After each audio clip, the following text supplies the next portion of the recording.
Lolly! Welcome back to my channel. So for today's video, we're going to transform this hair from this to this. If you want to know how I do it, please keep on watching. Lollipop, lollipop, oh, lolly, lolly, lolly, lollipop. Boom, boom.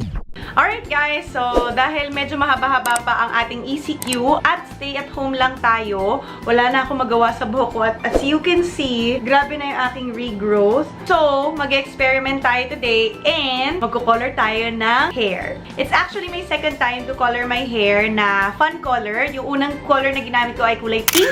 So ngayon, gagamitin naman natin ay purple. So sa video na to guys, gagamitin natin ay ang CHROMA CELLOSHINE Color Treatment. Para na rin siyang treatment sa buhok ko na pampalambot, plus meron siyang hair color. Para gumana yung mga ganitong klase na fun color sa hair nyo, kailangan bleached muna yung buhok. Actually, hindi lahat ng parts ng buhok ko ay bleached, pero tingnan natin kung kakapit siya kahit doon sa may mga brown parts. Alright, without further ado, let's start!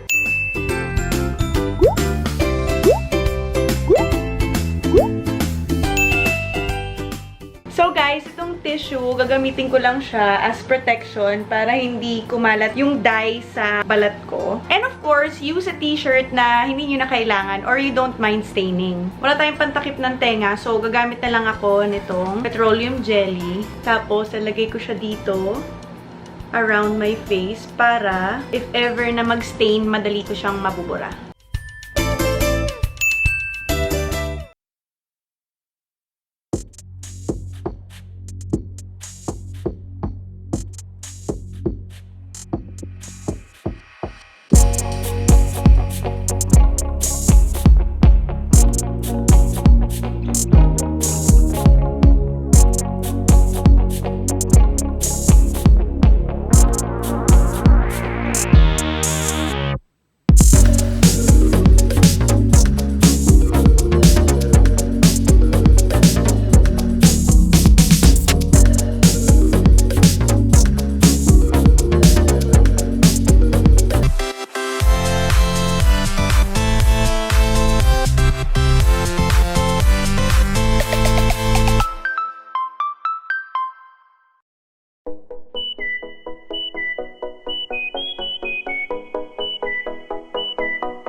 So guys, as you can see, iba-ibang kulay pa rin siya.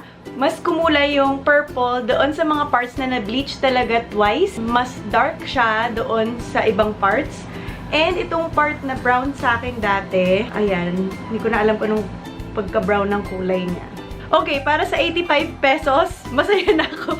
Masaya na ako sa result niya. Thank you for watching this video. I hope you like it. If you have any questions or suggestions, please leave it in the comment box below and I'll see you next time. Don't forget, smile! There's always a reason to be happy. Bye! Lollipop, lollipop, oh,